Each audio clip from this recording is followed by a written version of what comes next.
Bismillahirrahmanirrahim. Hadis ini adalah hadis qudsi dan cirinya adalah sebagaimana sudah kita pelajari dari awal. Rasulullah SAW bersabda, lalu Allah yang maha tinggi atau maha suci berfirman. Potongan pertama yang kita ambil pelajaran adalah ana inda dhanni abdi bi. Aku selalu sesuai dengan prasangkaan hambaku. Ini kalimat penting sekali teman-teman sekalian. Selalu dengan prasangkaan hamba. Jika dia berprasangka baik kepadaku, maka dia mendapatkan kebaikan itu. Dan jika dia berprasangka buruk, maka dia akan mendapatkan keburukan. Maknanya, apapun yang sifatnya kita dapatkan teman-teman sekalian, sifatnya baik, maka misal kita dapat nikmat makanan, kita dapat nikmat kesehatan, apa saja, lalu kita sangka baik dengan Allah, oh ini berarti Allah sedang melimpahkan nikmatnya pada saya, Alhamdulillah. Itu sudah umum orang bisa lakukan. Tapi kalau dia dapat musibah, dia sakit, kehilangan harta, ditipu orang, gitu kan, dia di sini juga dibutuhkan untuk sangka baik dengan Allah. Kalau dia sangka baik di sini, dia akan dapatkan kebaikan. Misal dia mengatakan, mungkin Allah akan bersihkan dosa-dosaku, mungkin Allah akan tinggikan derajatku, maka dia dapat. Tapi kalau dia sangka buruk, maka ini akan bermasalah buat dia. Kita akan sebutkan teman-teman sekalian hadis qudsi yang lain. Kalau teman-teman bisa tulis, ditulis hadis qudsi ini ya. Karena ini hadis qudsi mulia sekali ya.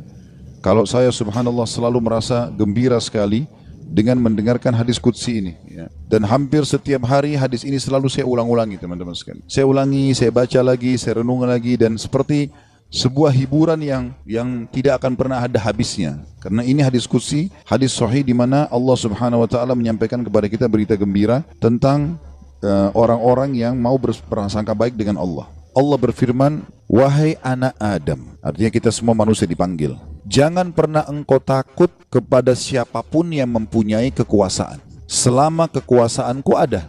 Dan ketahuilah, kekuasaanku tidak akan pernah punah selamanya. Wahai anak Adam, jangan pernah engkau takut dengan kesempitan rezeki, karena perbendaharaanku penuh.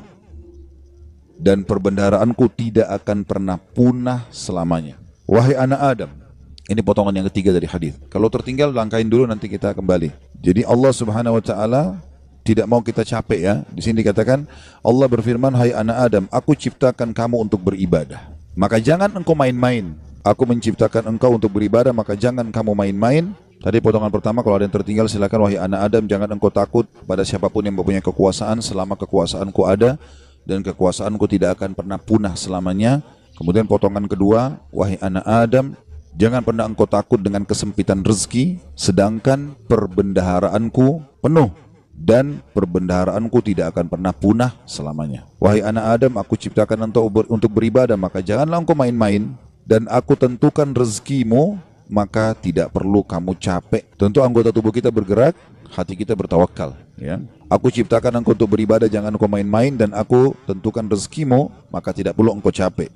Demi kemuliaanku dan keagunganku, jika engkau ridho terhadap pemberianku, maka aku akan tenangkan jiwa dan ragamu.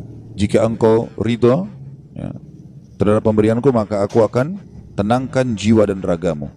Jika engkau tidak ridho dan engkau akan mulia di sisiku, Jika engkau tidak ridho, tadi ya, demi kemuliaanku dan keagunganku, jika engkau ridho dengan pemberianku, maka aku akan membuat jiwa dan ragamu tentram, dan engkau akan mulia di sisiku. Tapi jika engkau tidak menerima pemberianku, maka aku akan membuatmu mengejar dunia. Nanti kita ulangi lagi ya. Dan jika engkau tidak menerima pemberianku, maka aku akan membuatmu mengejar dunia, seperti hewan buas yang sedang mengejar mangsanya di padang pasir. Kemudian tidak akan datang kepadamu kecuali yang sudah aku takdirkan. Jadi kalau kita ridho dengan apa yang Allah berikan, Allah akan buat jiwa kita dan raga kita tenang, lalu kita mulia di sisi Allah. Tapi kalau kita tidak ridho terhadap apa yang Allah berikan, kenapa ya saya begini ekonomi saya, kenapa ya muka saya begini, kenapa ya badan saya begini, kita berkeluh kesah, maka Allah SWT mengatakan, aku akan membuatmu mengejar dunia seperti hewan buas yang sedang mengejar mangsanya di padang pasir. Kemudian tidak datang kepadamu kecuali yang sudah aku tentukan juga. Makanya capek sekali. Jadi orang beriman itu santai saja, dia akan dapat semua apa yang Allah janjikan, tidak perlu capek-capek. Nah, orang yang mengejar dunia berlebihan, justru orang kena tidak bisa menerima takdirnya Allah, atau tidak ridho dengan pembagiannya Allah. Wahai anak Adam, aku telah menciptakan langit dan bumi, dan aku tidak pernah sulit menciptakan keduanya. Maka Apakah kau pikir aku akan sulit untuk mengurus rezekimu? Wahai anak Adam, jangan pernah engkau minta rezeki untuk esok hari, sebagaimana aku tidak pernah meminta kepadamu amal esok hari. Wahai anak Adam, sesungguhnya aku mencintaimu, maka atas hak itulah cintailah aku. Kita ulangi hadisnya. Allah menyebutkan dalam hadis qudsi, wahai anak Adam, jangan pernah engkau takut dengan siapapun yang berkuasa, raja, presiden, siapa saja, selama kekuasaanku ada, dan kekuasaanku tidak akan pernah punah selamanya. Wahai anak Adam, lanjutan yang potongan duanya, jangan pernah takut dengan sempitnya rezeki, sebab perbendaharaanku banyak, penuh, dan perbendaharaanku tidak akan pernah habis selamanya. Yang ketiga, wahai anak Adam, aku telah menciptakan engkau untuk beribadah, maka jangan bermain-main. Dan aku juga sudah menentukan rezekimu, maka tidak perlu engkau capek. Jadi di sini anggota tubuh kita berusaha, hati kita bertawakal. Demi kemuliaanku dan keagunganku, jika engkau ridho terhadap pemberianku, ridho dengan paras wajahnya, tubuhnya, pasangan hidupnya, anaknya, maka aku akan tenangkan jiwa dan ragamu, dan engkau akan mulia di sisiku. Dan jika engkau tidak ridho terhadap pemberianku, maka demi kemuliaanku dan keagunganku, aku akan bebankan kepadamu dunia, atau akan membuatmu mengejar dunia, sehingga engkau berlari-lari mengejarnya seperti hewan buas yang sedang mengejar mangsanya di padang pasir. Kemudian tidak datang kepadamu kecuali yang sudah aku tentukan. Wahai anak Adam, aku telah ciptakan langit dan bumi, dan aku tidak pernah merasa susah dalam mengurus dan menciptakannya. Maka apakah kamu pikir aku akan capek dengan mengurus rezekimu? Wahai anak Adam, jangan pernah engkau minta rezeki esok hari, sebagaimana aku tidak pernah minta kepadamu amal esok hari. Kita tidak perlu sholat untuk besok, untuk lusa, untuk minggu depan, cadangan, tidak perlu. Sholat hari ini. Kita puasa hari ini. Ramadan tahun ini. Itu pun hari yang ada kita hidup, kita puasa. Kalau enggak ada. Gitu kan? Hari ini semuanya. Maka jangan kau minta rezeki besok kepadaku, sebagaimana aku tidak minta kepadamu amal besok. Gitu kan? Lalu kata Allah Subhanahu Wa Taala, penutupan hadisnya, ya, sebagaimana sudah kita sebutkan tadi ya. Wahai anak Adam, aku sangat mencintaimu, maka atas hak itulah cintailah aku. Dan makna cinta artinya mengabdi dan berkorban.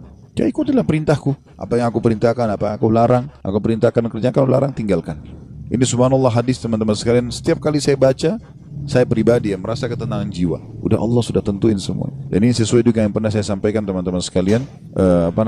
Hadis yang perkataan Hasan Basri rahimahullah yang mengatakan, aku selalu tenang dan senang dalam kehidupan dunia karena dua hal. Aku selalu senang dan tenang karena aku tahu ajalku sudah ditentukan oleh Tuhanku. Udah, Allah sudah tahu kapan aku mati. Udah nggak usah aku pikirin kapan mati itu. Beramal saja. Aku selalu senang dan tenang dengan itu. Aku sudah tahu ajalku sudah ditentukan oleh Tuhanku, maka aku tidak perlu memikirkannya. Dan aku selalu senang dan tenang karena rezekiku sudah ditentukan oleh Tuhanku, maka aku tidak pernah berpikir untuk diambil oleh orang lain. Jadi kalau teman-teman misal lagi masuk dalam satu proyek berdua sama temannya, atau berapa orang sedang bersaing, lalu kemudian dia gagal, teman-temannya dapat misalnya. Jawaban sederhana, belum rezeki, selesai. Karena biar kita berusaha setengah mati nggak bakal dapat itu. Sudah Allah tentuin. Seperti itulah. Dan tadi sudah kita jelaskan di diskusi tadi, kalau kita ridho dengan pemberian Allah, Allah buat jiwa kita dan raga kita tenang. Subhanallah, orang kalau misalnya mau makan udah habis, oh ya sudah, belum rezeki saya, tenang jiwanya. Kenapa habis, kenapa dimakan, kenapa begini, sakit hati, perutnya juga lapar. Jadi ini kaidah hidup yang luar biasa yang mestinya kita fahami ya. Di sini makna juga ana inda dhanni abdi bi, saya selalu dengan prasangkaan hambaku. Seberat apapun teman-teman yang sedang kita alami, terimalah berita gembira selama kita beriman, kalau itu pasti kebaikan buat kita. Sampai ada sebuah hadis qudsi yang lain, ya, kata Nabi SAW, Allah berfirman kepada para malaikat, batasilah rezekinya hambaku yang ini, karena kalau kau bukakan dia akan kufur. Dan luaskan rezekinya hambaku yang ini, karena kalau kau bukakan dia tambah bersyukur. Jawabannya sederhana, berarti kalau kita mau teman-teman sekalian rezeki kita terbuka segala macam, royal di jalan Allah, jangan perhitungan. Allah SWT akan buka, karena Allah tahu ini orang kalau dibuka ini tidak masalah. Qarun kan begitu dulu. Qarun itu yang diceritakan di dalam Al-Quran tentang kaumnya Nabi Musa yang kaya raya, sampai di Indonesia pun bahasanya harta karun, ya. Itu kan namanya Qarun, ditimbun sama Allah dengan harta-hartanya. Walaupun hadis sejarah berselisih pendapat di mana tempatnya, ada yang mengatakan di laut, di Turki, ada yang mengatakan di Jordan, negeri Syam, dan sudah ala kulli hal dia ditenggelamkan oleh Allah SWT sampai semua harta tertimbun dikatakan harta karun, ya. Qarun itu dulu orang soleh, luar biasa ibadahnya sama Allah, sampai terkenal di pengikut Nabi Musa yang paling alim termasuk adalah Qarun. Miskin, rumahnya susah, bajunya kotor, makan tiap hari tinggal tunggu orang kasih. Sering Nabi Musa lewat, kirim salam sama dia, tanya kabarnya, titipin makanan. Salah satu dia bilang, hai Nabi Allah, mintalah kepada Allah agar aku diberikan kekayaan. Susah hidup begini. Nabi Musa AS berdoa, baiklah, ya Allah bukakanlah rezekinya Qarun. Allah terima, Qarun bertahap, diajarkan oleh Allah Subhanahu Wa Taala. Tiba-tiba Nabi Musa AS berikan dia sedikit emas, ya, kemudian dia transaksikan, terus dia tertarik dengan emas itu. Dia mulai belajar bagaimana cara mengelolanya emas, sampai pelan-pelan dia punya kios kecil, lama-lama sampai dia punya produksi emas terbesar pada saat itu. Menjadi orang kaya raya. Udah nggak sholat lagi, udah nggak zikir lagi, ya, udah mulai sombong, jalan di pinggir jalan sampai kereta kencananya semua pakai emas. Kemudian Nabi Musa AS utus orang-orang untuk ngumpulin zakat mal, dia nggak mau kasih. Lebih parah daripada itu, dia mengajak kaumnya dan membiayai mereka untuk memerangi Musa AS. Sampai akhirnya Musa AS berdoa agar Allah tenggelam dengan harta-hartanya semua. Jadi subhanallah, Allah itu memberikan dan Allah mengenahan, itu Allah tahu tentang kita. Ya ibaratnya seperti misalnya anak kita. Kita tidak bahasakan Allah punya anak. Ta'ala Allah, ya.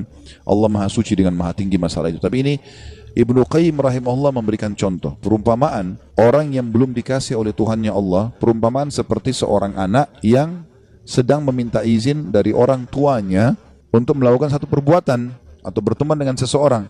Misal Bapak Ibu punya anak, mau berjalan sama teman-teman, kita tahu teman-teman ini narkotika, orang merusak. Padahal anak ini tidak ngerti, dia bilang, ibu ayah izinkan saya. Kira-kira Bapak Ibu mau izinkan? Kalau kita pakai akal sehat kan nggak mungkin. Kita tahu anak ini walaupun dia mau, dia senang, dia gembira, dia akan rusak nanti. Kita nggak akan kasih, apapun risikonya. Ibnu Qayyim rahimahullah berikan perumpamaan seperti itu. Ada orang merengek-rengek sama Allah, Allah belum kasih. Allah lebih tahu, gitu kan? Ini hambaku ini kalau saya kasih, dia masalah nanti. Ada orang begitu subhanallah. Mungkin contoh kasus, ada orang anaknya meninggal masih kecil. Baik, mungkin dia merasa sedih. Tapi subhanallah bisa saja mungkin anak itu kalau besar buat masalah buat dia. Kita nggak tahu. Walaupun menurut kita mungkin tidak. Kan itu terjadi di kisahnya Nabi Khidir, ya kan? Dalam surah Al-Kahfi disebutkan, waktu Nabi Musa AS jalan sama dia, ada anak kecil jalan langsung dibunuh oleh Nabi Khidir. Nabi Musa bilang, kenapa kau bunuh anak kecil, nggak ada dosanya nih. Kata Nabi Khidir, kan saya sudah bilang, syaratnya kau belajar sama saya, jangan tanya sampai saya jelasin. Tapi yang jelas, Nabi Musa bertanya waktu itu, ringkas cerita, nanti akhirnya Nabi Khidir ceritain. Gitu kan?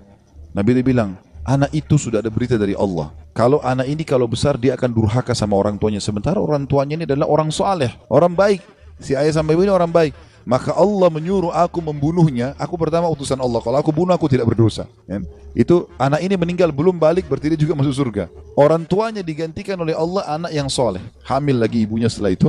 Kemudian melahirkan anak yang soleh. Kita tidak tahu rahasia Allah. Maka berprasangka dengan Allah baik ini penting. Apapun sifatnya teman-teman. Apapun sifatnya. Saya ketemu dengan seorang pengusaha di Surabaya, habis tabligh akbar tuh hari. Datang kepada saya, Ustaz, di antara teman-teman saya orang yang bisa dikatakan di antara mereka kelasnya yang paling alim lah saya. Artinya di antara ibadah segala macam, teman saya masih ada yang lalai sholat. Saya alhamdulillah azan ke masjid, urus ibadah lah gitu kan. Masuk ke satu proyek, semua dapat kecuali saya, Ustaz. Bagaimana memahami? Hati saya masih pegel nih gitu. Saya jawab, itu belum rezeki antum. Dan bisa bahaya, mungkin saya kalau antum masuk malah jadi masalah. Bersangka baik sama Allah. Sudah, orang mukmin itu seperti kalau jalan ke satu tempat, antum lagi jalan ke dalam gang, ketemu sebuah jalan yang buntu. Apa yang harus dilakukan? Nggak usah mikirin kenapa ini buntu. Belok kiri atau kanan, cari jalan keluar. Itu solusinya. Kan gitu. Kalau mentok selesai, langsung cari jalan keluar. Gitu ya. Sampai dalam masalah ibadah, kita bangun telat nih subuh. Udah nggak usah pikirin kenapa saya telat dulu. Uduk dulu, sholat dulu. Baru nanti hilangkan sebab-sebabnya. Besok jangan terulang. Gitu kan. Kalau nggak akan terbuang waktu. Akan hilang kesempatan-kesempatan.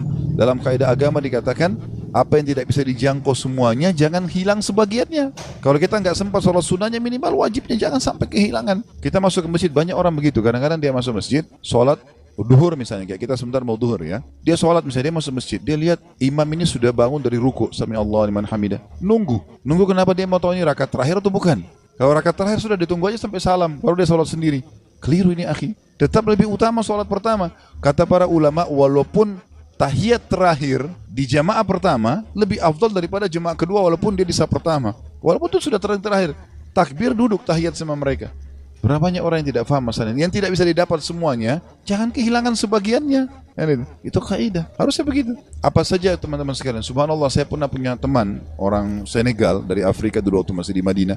Teman saya duduk di sebelah saya. Dia mungkin telat masuk kuliah 3 bulan gara-gara pengurusan visanya berangkat gitu. Tapi subhanallah cum laude anak itu. Dia datang duduk di sebelah saya, mulai masuk hari itu saya kan nulis juga apa yang dosen bilang. Saya ikutin apa yang dosen bilang, saya tulisin. Anak ini begitu masuk sudah 3 bulan, udah banyak lembaran pelajaran yang ketinggalan, mungkin ada 40-50 lembar tulisan yang sudah ketinggalan. Tapi dia mulai hari itu teman-teman sekalian, dia langsung tulis. Mulai masuk hari pertama, dosen pertama, dan sampai masa ujian terus saja dia nulis. Saya sempat tanya dia waktu dia mulai nulis, "Akhi, bagaimana ente nulis, kan ada yang ketinggalan?" Dia bilang, "Gak apa-apa, saya tulis sekarang, nanti itu nyusul. Sekarang ini dulu saya tulis." Dan betul, ternyata setelah mendekat ujian, yang dia tulis berisi kurang lebih 70%, yang tertinggal 30%. 30% itu disusul sama dia, diambil tulisan teman-teman yang sudah ada baru disusulin. Jadi yang tidak bisa dijangkau semuanya, jangan kehilangan sebagiannya, kan gitu. Ada orang begitu subhanallah, ya. Lewat waktu sholat duha sudah kepepet, sudahlah nggak apa-apa, nggak usah deh, besok aja. Jangan, sekarang, walaupun cuma 2 rakaat, nggak ada masalah. Jangan kehilangan semuanya. Maka itu kejelian dalam memahami itu teman-teman.